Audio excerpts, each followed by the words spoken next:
যত দিন এগোচ্ছে চলতি ইন্ডিয়ান সুপার লিগে মোহামেডানের পারফরমেন্স ততই যেন জঘন্য হচ্ছে। শুক্রবার জেআরডি টাটা কমপ্লেক্সে মোহামেডান খেলতে নেমেছিল জামশেদপুর এফসির বিরুদ্ধে। এই ম্যাচে মোহামেডান ৩-১ গোলে পরাস্ত হয়। যে জামশেদপুর পরপর ৩ ম্যাচ হেরেছে তারাই যেন মোহামেডানকে হারিয়ে জয়ের সরণিতে ফিরছে। অর্থাৎ আইএসএল দলগুলি বুঝে গেছে জয়ের সরণিতে ফিরতে গেলে মোহামেডানই একমাত্র পথ।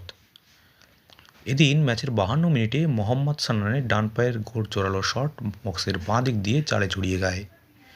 এই ধাক্কা সামলে উঠতে না উঠতেই আবারও গোল। মাত্র ৮ মিনিটের ব্যবধানে ২-০ গোলে এগিয়ে যায় জামশেদপুর।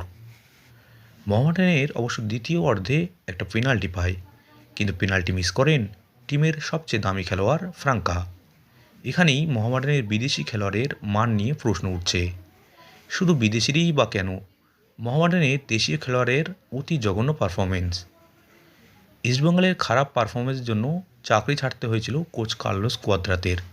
প্রশ্ন উঠছে মোহামেডানের ক্ষেত্রে নয় কেন? কোচ আন্দ্রে চিনচাভের প্ল্যান বি বা সি বলেই কিছুই নেই। তাই মোহামেডান সমর্থকরা চাইছে যত শীঘ্রই সম্ভব এই কোচকে বিদায় জানাতে হবে, তা না হলে ভালো রেজাল্ট করা সম্ভব নয়।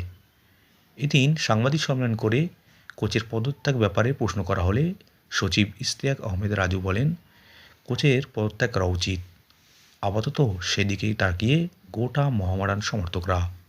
মোহামেডানের পরবর্তী ম্যাচ ৬ তারিখ পাঞ্জাব এফসির বিরুদ্ধে। এখন দেখা যাক সেই ম্যাচে মোহামেডান কেমন পারফরমেন্স করে।